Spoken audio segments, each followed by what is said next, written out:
Bom, vamos aqui dar um giro em outras notícias curiosas em relação a essa eleição. Tem os Nepo Babies, né? Hoje a gente fala muito sobre isso, né? Sabe o que é Nepo Baby, ô Thales? São os filhos de famosos ou que ali usam sobrenomes, né? Para se dar bem. E é o caso aí dos filhos do Bolsonaro. O sobrinho também da Dilma. Reportagem interessante aqui da Rafaela Polo contando aqui sobre esses casos. Famílias com histórias na política costumam defender seu legado e com o fim da apuração nas urnas, já é possível encontrar alguns nepo babies eleitos para vereadores. Por exemplo, Jair Renan Bolsonaro, que não usou o Renan, né, na urna, usou Jair Bolsonaro, o candidato mudo, foi eleito sem falar uma palavra. Foi proibido de falar pelo pai, mas mesmo assim foi o mais votado lá em Balneário Camboriú. Além disso, Carlos Bolsonaro, que está feliz da vida porque também foi recorde de votos lá no Rio de Janeiro, o Carluxo. Quem também foi eleito foi o sobrinho neto da Dilma Rousseff, o Pedro Rousseff, com o sobrenome da tia, foi eleito vereador em Belo Horizonte. Tem 24 anos, foi a primeira eleição de Pedro, ele foi o sexto mais votado em BH. Rafaela Fávaro, que é filha de Carlos Fávaro, ministro da Agricultura, está também na disputa pela vice-prefeitura de Cuiabá, está na chapa do candidato Lúdio, do PT, nesse primeiro turno, vai disputar o segundo turno. Tatiane Coelho, nora do deputado federal Éder Mauro, do PL, está na disputa também para ocupar a vice-prefeitura de Belém. E assim vai. Os Nepo Babies, ô Josias, essa coisa da família, de ter um nomão, né? Por exemplo, a família Souza se daria bem, né, nas eleições aí no Distrito Federal. Como é que você vê os Nepo Babies se dando bem nas eleições, hein? Família Souza, coitada, não teria a menor chance, né? Eu vejo, Fabiola, esse fenômeno de parentes que se dão bem na política como um flagelo na política brasileira, né?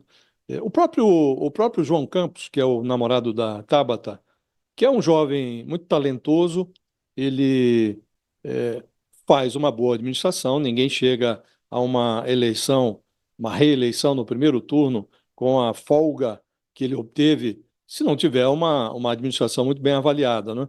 Ele reúne alguns talentos que são próprios da sua juventude, né? Lida muito bem, diferentemente do que costuma acontecer com a esquerda, ele lida muito bem com as redes sociais, tem uma linguagem jovial e tem lá a sua carreira já garantida. Agora, ele é uma figura paradoxal, porque ele herda um patrimônio político do pai, o Eduardo Campos, que foi um governador em Pernambuco com ares de coronel mesmo, fazia muitas concessões ao fisiologismo.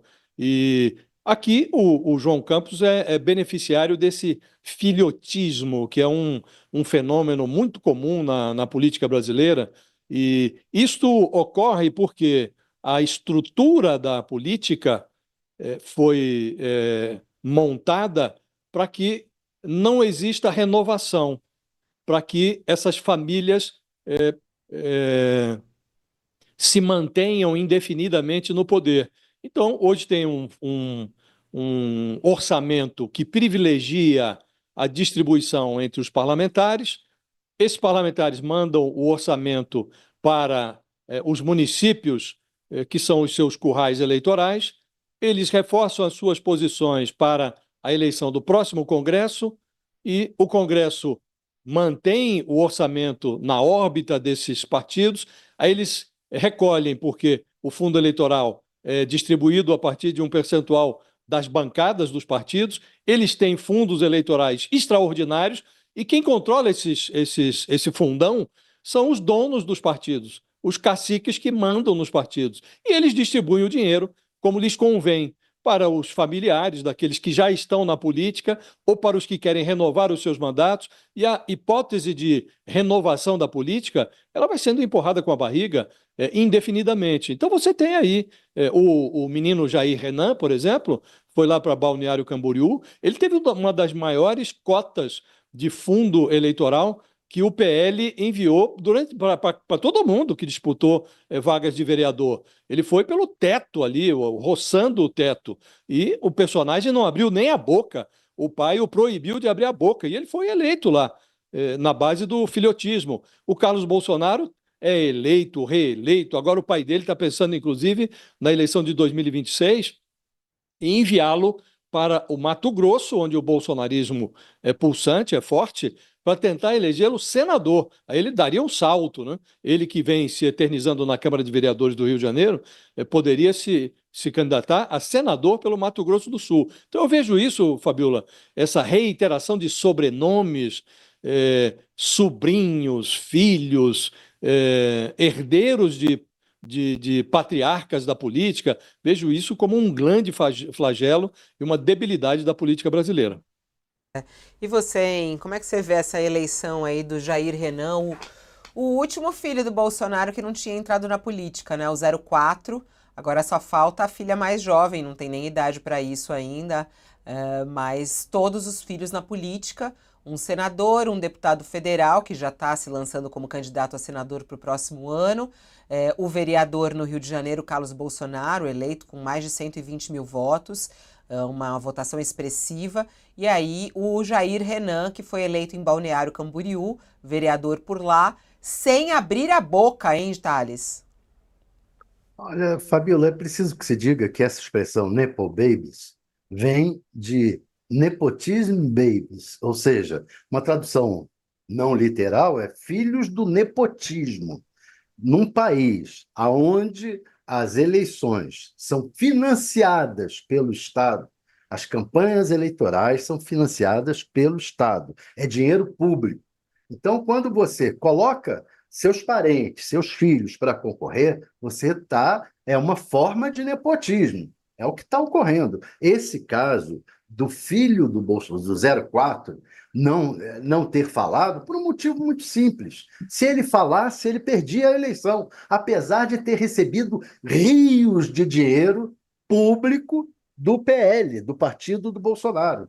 Mas se ele falasse, essa é a avaliação que o próprio pai tinha e que o PL tinha, é melhor ele não falar, que se ele falar, ele perde a eleição. Tem um vídeo circulando na internet que é o irmão dele, o senador, imitando a forma de falar do Flávio, falando barbaridades sobre que ele, como filho do Bolsonaro, está se dando bem com as mulheres, etc., mas usando palavras de baixo calão. É um horror.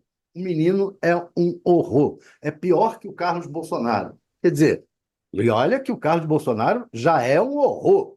Então, nepotismo, baby, é isso. É você eleger pessoas que não falam, que vão receber dinheiro público para ser eleitos sem ter dado nada para a sociedade. Absolutamente nada, e nem podem falar, porque se falar, perdem a eleição. É a excrescência do sistema democrático.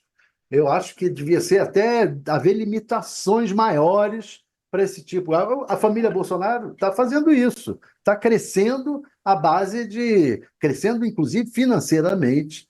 É uma família que não tem profissão. Qual é a profissão deles?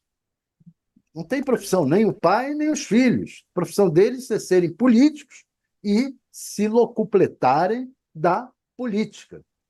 Esse é o absurdo dos absurdos. Gente que não tem profissão, que está vivendo da política e que são ricos. Essa é a verdade. É.